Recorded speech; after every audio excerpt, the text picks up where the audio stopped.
Hello guys, मैं Vinaykant ABS की पाठशाला में आप सभी का स्वागत करता हूं। आज हम क्लास 12 बायोलॉजी का चैप्टर नंबर 5 वंशागति और विविधता का पार्ट 8 डिस्कस करने जा रहे हैं। और आज इस पार्ट में हम आपको बताएंगे कि जो मनुष्य में मेंडेलियन विकार होते हैं या फिर जीन के द्वारा जो बीमारियां होती हैं उसके बारे में बात करेंगे, ठीक है। और इससे पहले वाले वीडियो में यानी पार्ट 7 में हम आपको बता चुके हैं कि लिंग संलग्न लक्षण क्या होते हैं और इसकी वंशागति किस प्रकार होती है। यानी कि इसमें हमने एग्जाम्पल लिया था वर्णांधता का, वर्णांधता यानी कि कलर ब्लाइंडनेस, ठीक है। और इसका हमने आपको वंशागति करके दिखाया था कि नेक्स्ट जनरेशन में ऑफस्प्रिंग में किस प्रकार जो है ये कैरेक्टर्स जाते हैं, ठीक है। तो आज हम बात करेंगे जो जीन्स की वजह से जो बीमारियां होती हैं, यानी इसको कहा गया है मेंडेलियन डिसऑर्डर्स इन मैन, ठीक है। तो इसको हम आज डिस्कस करेंगे। इसमें जो सबसे पहली बीमारी है उसका नाम है रंजकहीनता।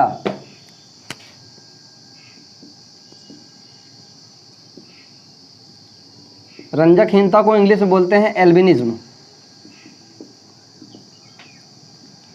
बहुत अजीब नाम लग रहा है ये, एल्बिनिज्म। रंजकहीनता हिंदी में समझ में आ रहा है आपको, यानी कि रंग का हीन होना यानी ना होना।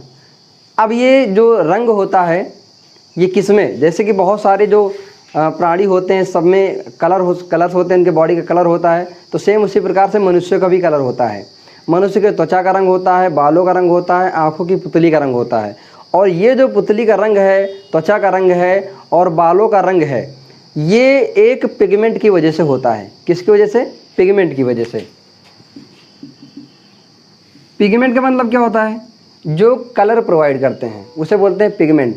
और मनुष्य में एक ऐसा पिगमेंट होता है जो कलर प्रोवाइड करता है, वो पिगमेंट का नाम है मेलानिन, ठीक है। ये एक ऐसा पिगमेंट होता है जो मनुष्य में सांवला रंग, गोरा रंग है ना, या फिर बालों का रंग, पुतली का रंग, जो आंखें होती है ना, आंखों में जो पुतली होती है आइरिस, इसका कलर जो होता है मेनली जो होता है इसका कलर होता है ब्लैक। अगर आप ध्यान से इसको देखेंगे तो ये डार्क ब्राउन कलर का लगता है। मनुष्य में त्वचा का रंग, बालों का रंग काला होता है ना। और इसको हम अगर देखें तो बहुत सारे लोग कुछ केमिकल्स लगा कर इसको डिफरेंट कलर का कर देते हैं, तो वो केमिकल्स की बात है। अगर हम बात करें ऐसे तो जो मेलानिन होता है इसकी वजह से जो बालों का रंग होता है वो ब्लैक होता है, ठीक है। अब देखो, अगर ये जो मेलानिन है नामक ये जो रंगा पदार्थ है मेलानिन, अगर इसकी अनुपस्थिति होगी यानी ये नहीं पाया जाएगा अगर मनुष्य में, तो इसका जो स्किन का कलर है मनुष्य का, या फिर बालों का कलर है, या पुतली का कलर है, किस कलर का हो जाता है। अगर ये मेलानिन प्रेजेंट नहीं है मानव में, तो जो त्वचा का रंग है वो सफ़ेद हो जाता है। त्वचा कैसी हो जाती है? सफ़ेद कलर की हो जाती है। बाल कैसे हो जाते हैं? बाल भी सफ़ेद हो जाते हैं। और जो मनुष्य की पुतली होती है ये पुतली गुलाबी रंग की हो जाती है या फिर लाल रंग की हो जाती है। किसकी वजह से? आरबीसी की वजह से, क्योंकि वहाँ पर रुधिर कोशिकाएं होती हैं। अब ये जो मेलानिन अगर नहीं है तो आँखों का यानी आँखों की पुतली का रंग कैसा हो जाएगा? गुलाबी हो जाएगा। अब इसके लिए ये जो मेलानिन है इसके संश्लेषण के लिए एक एंजाइम की आवश्यकता होती है, उसका नाम है टायरोसिनेज। टायरोसिनेज। अब ये टायरोसिनेज अगर एंजाइम का संश्लेषण नहीं होगा, और इसके लिए एक जीन रिस्पॉन्सिबल होता है जो कि प्रबल जीन होता है। प्रबल जीन, उसको हम कैपिटल ए से डिनोट करते हैं, ठीक है। ये प्रबल जीन ए होता है जो टायरोसिनेज एंजाइम का संश्लेषण करता है, जिससे क्या बनता है? मेलानिन। अब ये जो प्रबल जीन है इसका एक साथी होता है जो सुप्त होता है यानी अप्रबल होता है। अप्रबल जीन उसको बोलते हैं, स्मॉल ए से इसको डिनोट करते हैं, स्मॉल ए। इसका साथी है, यानी कि हमने बताया था जो एलील्स होते हैं one pair of contrasting character, तो ये जो कैपिटल ए और स्मॉल ए है ये इसका साथी जीन है और ये होता है अप्रबल, ठीक है। अगर प्रबल जीन है तो टायरोसिनेज एंजाइम रहेगा और ये रहेगा तो मेलानिन का फॉर्मेशन होगा। अगर अप्रबल जो जीन है वो दोनों हो गए, यानी जो वन एलील है वो अगर स्मॉल ए हो गए किसी भी ऑर्गेनिज्म में या किसी मनुष्य में, तो क्या हो जाएगा? रंजकहीन पुरुष हो जाएगा या रंजकहीन स्त्री हो जाएगी। यानी उसमें क्या होगा? टायरोसिनेज एंजाइम नहीं बनेगा और मेलानिन जो रंगा पदार्थ है ये इसका फॉर्मेशन नहीं होगा। अब इसकी खोज की थी इसकी खोज की थी एल्बिनिज्म की ए गैरोड ने। ए गैरोड 1908 यानी 1908 में ए गैरोड ने सबसे पहले रंजकहीनता को डिस्कवर किया था। तो आई होप कि आपको समझ में आ गया होगा। अब हम समझेंगे कि इसकी वंशागति किस प्रकार होती है। यानी कि अगर कोई व्यक्ति रंजकहीन है और जो माता है वो संकर है, संकर का मतलब उसमें मेलानिन का फॉर्मेशन तो हो रहा है लेकिन पूरी तरीके से नहीं हो पा रहा है, ठीक है। अगर देखें हम तो संकर माता, इसे हम किस तरह डिनोट करेंगे, कैपिटल ए और स्मॉल ए से। क्यों? क्योंकि ये जो कैपिटल ए ये प्रबल जीन है और स्मॉल ए क्या है, वो अप्रबल जीन है, ठीक है। और जो पुरुष होगा वो कैसा होगा, रंजकहीन पुरुष।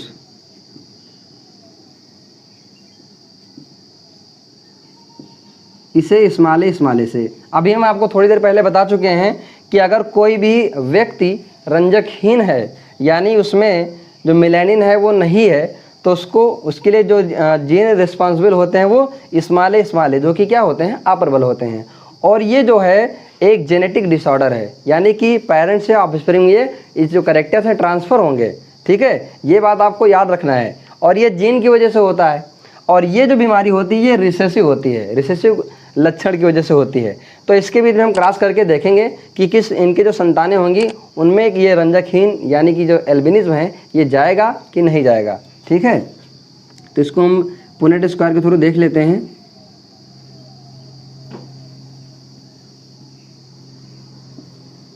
ये जो सिंबल है ये सिंबल मेल को डिनोट करता है और ये जो सिंबल है ये फीमेल को डिनोट करता है। अब देखिए जो पुरुष है वो कैसा है, स्मॉल ए और स्मॉल ए। जो संकर माता है वो कैसी है, कैपिटल ए और स्मॉल ए। अब इनका हम क्रॉस करवाएंगे, देखेंगे capital A small A, capital A small A, ठीक है। ये स्मॉल ए और स्मॉल ए। यानी कि अगर देखा जाए तो 50% जो उनकी संतान होंगी वो कैसी होंगी, संकर होंगी। और 50% उनके संतान कैसे होंगे, रंजकहीन होंगे। यानी कि रंजकहीन व्यक्ति वो होता है जिसमें त्वचा का रंग सफ़ेद हो जाए, बाल का रंग सफ़ेद हो जाए और आँखों की जो पुतलियाँ हैं उनका रंग किस कलर हो जाए, या तो गुलाबी हो जाए या फिर रेड हो जाए। अगर सामने से आपको दिख गया कोई गुलाबी कलर वाला या फिर रेड कलर वाला तो आप डरना मत, क्योंकि भूत नहीं हो, ठीक है, डरना मत। वो क्या है, रंजकहीन व्यक्ति है, यानी उसमें मेलानिन नामक रंग का पदार्थ नहीं बन रहा है, वो पिगमेंट उसमें नहीं बन रहा है, ठीक है। नेक्स्ट जो बीमारी है दूसरी वो है हंसियाकार रुधिराणु।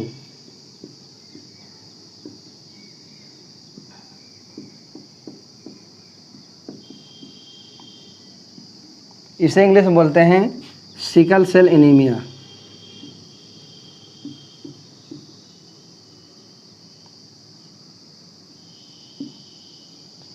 सिकल सेल एनीमिया, सिकल का मतलब क्या है, हंसिया। सेल एनीमिया यानी कि जो ब्लड होता है, ब्लड में होते हैं आरबीसी, इसका मतलब हम आपको अभी बता रहे हैं।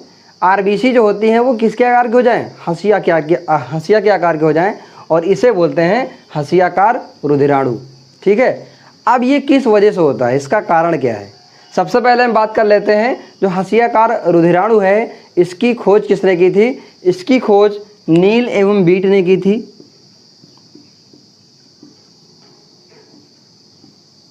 नाइनटीन 49 में, यानी कि 1949 में सबसे पहले नील एवं बीट ने हंसियाकार रुधिराणु की खोज की थी, ठीक है। इसको इन्होंने सबसे पहले देखा था मनुष्यों में। अब ये हंसियाकार रुधिराणु यानी आरबीसी हंसिया के आकार की कैसी हो जाती हैं और क्यों हो जाती हैं। देखिए हमारे ब्लड में हीमोग्लोबिन होता है, ये भी एक पिगमेंट होता है और ये जो पिगमेंट होता है ये ऑक्सीजन को कैरी करता है। जब हम सांस लेते हैं फेफड़े में जाता है तो वहाँ से ब्लड के थ्रू ऑक्सीजन हीमोग्लोबिन के थ्रू कैच किया जाता है और ये पूरे बॉडी में जाता है। अब ये जो हीमोग्लोबिन है, जो ब्लड है, इसमें क्या होते हैं आरबीसी, और आरबीसी का जो आकार होता है वो राउंड होता है, गोल होता है। अब इनको अगर ऑक्सीजन पर्याप्त मात्रा में नहीं मिलेगा तो इनकी जो विशेष आकार की होती हैं आरबीसी, तो इनका जो आकार है वो सिकुड़ जाता है, और सिकुड़ करके किसके आकार का हो जाता है? हंसिया के आकार का हो जाता है। अब जब हंसिया के आकार का हो जाता है तब इस बीमारी को कहते हैं हंसियाकार रुधिराणु। ठीक है, तो ये समझ में आया आपको कि जब O2 की कमी होती है यानी ऑक्सीजन की कमी होती है तो जो विशेष आकार की आरबीसी होती हैं ये सिकुड़ जाती हैं, और सिकुड़ने के बाद इनका आकार हंसिया के आकार का हो जाता है, इसीलिए इसको कहा गया है हंसियाकार रुधिराणु। इसकी खोज नील एवं बीट ने 1949 में की थी। अब ये किस प्रकार ऑफस्प्रिंग यानी पेरेंट से ऑफस्प्रिंग में जाता है, एक पीढ़ी से दूसरी पीढ़ी में ये बीमारी किस प्रकार जाती है, इसको हम समझ लेते हैं। जैसे मान लेते हैं कि कोई भी पर्सन है जो सिकल सेल एनीमिया का पेशेंट है, तो उसके जो जीन रिस्पॉन्सिबल होता है वो कैपिटल एस और कैपिटल एस होता है। अगर कोई संकर है यानी उसमें पूरी तरीके से वो एनीमिक पेशेंट नहीं है सिकल सेल एनीमिया का, तो उसको हम डिनोट करते हैं कैपिटल ए और कैपिटल एस से। ये संकर है और ये पूरी तरीके से सिकल सेल एनीमिया के पेशेंट है, कैपिटल एस वाला। अगर कोई व्यक्ति कैपिटल ए और कैपिटल ए है तो ये व्यक्ति कैसा नॉर्मल इंसान है, ये व्यक्ति एकदम बिल्कुल सिंपल है, इसमें कोई बीमारी नहीं है। तो इसको हम समझ लेते हैं कि किस प्रकार ये पेरेंट से ऑफस्प्रिंग में जाता है।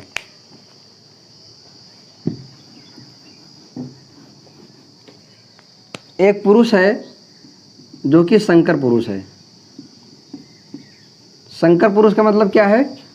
कैपिटल ए और कैपिटल एस, इसके पास 2 जीन है, और एक माता है वो भी क्या है? संकर है, इसके पास भी कैपिटल ए और कैपिटल एस है। अब इसको हम पुनेट स्क्वायर के थ्रू चेक कर लेते हैं कि इसको जो संतान होगी, संतानों में जो ब्लड होंगे यानी आरबीसी होंगी वो किस प्रकार की होंगी। ये मेल है और ये फीमेल है। इसके जो मेल के अंडाणु बनेंगे वो कैपिटल ए और कैपिटल एस, और माता के जो यानी मेल के जो शुक्राणु बनेंगे कैपिटल ए कैपिटल एस, और माता के जो अंडाणु बनेंगे वो कैपिटल ए और कैपिटल एस बनेंगे। अब इसका देखें क्रॉस कराते हैं तो capital A capital A, capital A capital S, capital A capital S और कैपिटल एस कैपिटल एस। आप यहाँ पे देखिए कि ये एक पर्सन, ये एक और ये, यानी ये पर्सन कितने हैं? 2, ये दोनों सेम है, capital A capital S, capital A capital S, और एक पर्सन ये है। ठीक है, यानी कि अगर देखा जाए तो इसका रेशियो आ रहा 1:1, ये आ रहा रेशियो। अब देखिए जो कैपिटल ए है ये कैसा है? अभी हम आपको थोड़ी देर पहले बता चुके हैं ये कैसा इंसान है? सामान्य इंसान है, ये सामान्य व्यक्ति है। ठीक है, इसमें अभी जो सिकल सेल एनीमिया है ये बीमारी इसके अंदर नहीं है। और दूसरा जो है, ये 2 जो हैं कैपिटल ए और कैपिटल एस हैं। अब इसको देखिए ये कैसे हैं? संकर हैं। कैसे हैं? संकर व्यक्ति हैं ये, यानी कि इसमें आधे जो आरबीसी होंगे वो किसके आकार के होंगे? हंसिया के आकार होंगे, और आधे जो आरबीसी होंगे वो नॉर्मल होंगे। ठीक है, अब जो तीसरा है जो कैपिटल एस और कैपिटल एस वाला व्यक्ति है ये कैसा है? पूर्ण sickle cell anaemia, sickle cell anaemia रोगी है, पूरी तरीके से रोगी है। संकर व्यक्ति का मतलब क्या हुआ कि आधे आरबीसी हंसिया के आकार के हैं और आधे आरबीसी गोल हैं। अब देखिए जो सामान्य व्यक्ति है इसकी आरबीसी कैसी है? गोल है। अब ये जो संकर व्यक्ति इसकी आधी आरबीसी कैसी है? गोल है, और आधी आरबीसी कैसी हैं? हंसिया के आकार की हैं, इस तरीके से। और जो पूरी तरीके से इसकी आरबीसी कैसी हैं? इसकी आरबीसी पूरी की पूरी हंसिया के आकार की हैं। इस तरीके से हम समझ सकते हैं। तो इस तरीके से अगर कोई माता संकर है और कोई पुरुष वो भी संकर है तो इस तरीके से 1:2:1 के रेशियो में उनकी संतानों में जो सिकल सेल एनीमिया है इस तरह का रोग होगा। अब देखिए अगर सिकल सेल एनीमिया हो गया किसी व्यक्ति में तो उसकी मृत्यु भी हो सकती है। क्यों? क्योंकि उसको ऑक्सीजन नहीं मिलेगा। जब ऑक्सीजन पर्याप्त मात्रा में कोशिकाओं में नहीं होगा तो जो हम खाना खाते हैं उसका ऑक्सीडेशन नहीं होगा, ऑक्सीडेशन नहीं होगा तो एनर्जी नहीं मिलेगी, एनर्जी नहीं मिलेगी तो क्या होगा? वो व्यक्ति मर सकता है। ठीक है, तो ये बहुत इंपॉर्टेंट एग्जाम्पल है जो जीन की वजह से फैलता है, और ये जेनेटिक डिसऑर्डर होते हैं, ये पेरेंट्स से ऑफस्प्रिंग में जाते हैं। ठीक है, अब जो तीसरी बीमारी है उसका नाम है एल्केप्टोन्यूरिया।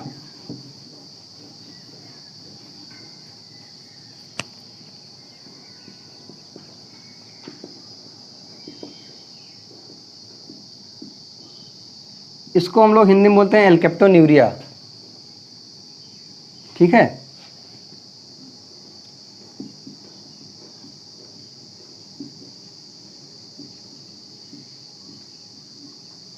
एल्केप्टोन्यूरिया ये भी एक बीमारी है जो जेनेटिक डिसऑर्डर है, और इसकी खोज ए गैरोड ने की थी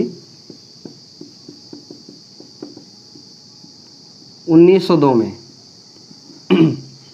और ये एक ऐसी बीमारी होती है, इसमें अगर कोई व्यक्ति टॉयलेट करता है तो उसका जो मूत्र होता है वो ब्लैक कलर का हो जाता है। क्यों हो जाता है? क्योंकि वो हवा से ऑक्सीडेशन हो जाता है, और ये ऑक्सीडेशन किस प्रकार होता है? होमोजेंटेसिक अम्ल होता है एक। अब इसको हम समझेंगे कि किस प्रकार ये जो एल्केप्टोन्यूरिया है ये बीमारी किस प्रकार मनुष्यों में होती है। देखिए, हमारे शरीर में टायरोसिन एक एमिनो अम्ल होता है, और इसके उपयोग से एक होमोजेंटेसिक अम्ल का फॉर्मेशन हो जाता है ह्यूमन बॉडी के अंदर। ठीक है, अब देखिए ये जो बीमारी है ये मेटाबॉलिक डिजीज़ है। मेटाबॉलिक मतलब उपापचयी, यानी जो हम खाना खाते हैं उसका जो पाचन होता है, जो ऑक्सीडेशन और रिडक्शन होती है, यानी अपचयन और ऑक्सीकरण, ये दो प्रोसेस होती है हमारी बॉडी के अंदर, तो इसे बोलते हैं उपापचय क्रिया। ठीक है, बड़े अणु छोटे अणु में तोड़ना, छोटे अणु से बड़े अणु को बनाना, इसे बोलते हैं उपापचय क्रिया। अब ये जो बीमारी है उपापचयी बीमारी है। उपापचयी बीमारी का मतलब क्या है कि जैसे कि हमारे शरीर में कुछ एंजाइम्स होते हैं जिनकी वजह से होता है पाचन हमारे भोजन का, तो इसमें एक टायरोसिन नाम का अमीनो अम्ल होता है जिसकी वजह से एंजाइम का फॉर्मेशन होता है, और उसके उपयोग से ही होमोजेंटेसिक अम्ल का निर्माण होता है। किसका?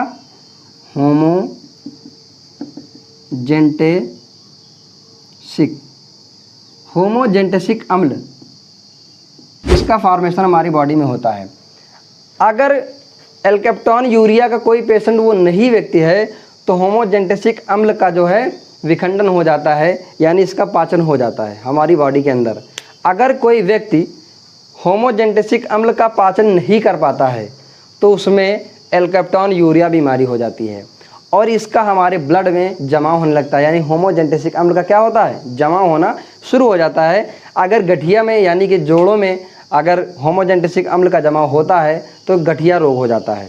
ठीक है, होमोजेंटेसिक अम्ल का अगर ब्लड में जमाव होता है तो ये जब यूरिन में जाता है, जब इसका फिल्ट्रेशन होता है तो यूरिन में जाता है, तो हवा के संपर्क में जैसे ही मूत्र आता है तो जो मूत्र होता है वो किस कलर का हो जाता है? ब्लैक कलर का हो जाता है, और ये सूचना देता है कि आपको एल्केप्टोन्यूरिया बीमारी हो चुकी है।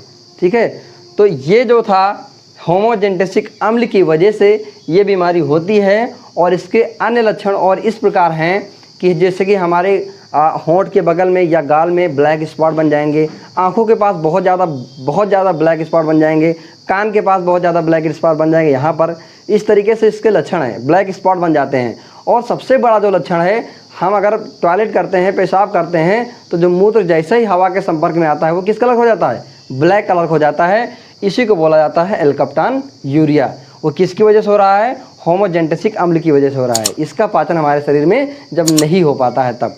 ठीक है, तो आज हमने इसके अलावा भी और बहुत सारी बीमारियां हैं, लेकिन वो ज़्यादा इंपॉर्टेंट नहीं है। जो इम्पॉर्टेंट थी हमने बता दिया है, बाकी आपकी बुक में है, वो आप वहाँ से पढ़ लीजिएगा। तो आज हमने बात किया रंजकहीनता के बारे में, हंसियाकार रुधिराणु के बारे में, उसके अलावा एल्केप्टोन्यूरिया, इन 3 डिजीज़ के बारे में हम बात कर चुके हैं हम। उम्मीद है कि आपको ये वीडियो पसंद आया होगा। अगर आपको ये वीडियो पसंद आया है तो इसे लाइक करें, ज़्यादा से ज़्यादा अपने दोस्तों में शेयर करें, और अगर आप हमारे चैनल पर नए हैं तो हमारे चैनल को सब्सक्राइब करके बेल आइकन को हिट करना ना भूलें, जिससे आने वाले वीडियोज़ के नोटिफिकेशन सबसे पहले आपको मिलें। धन्यवाद।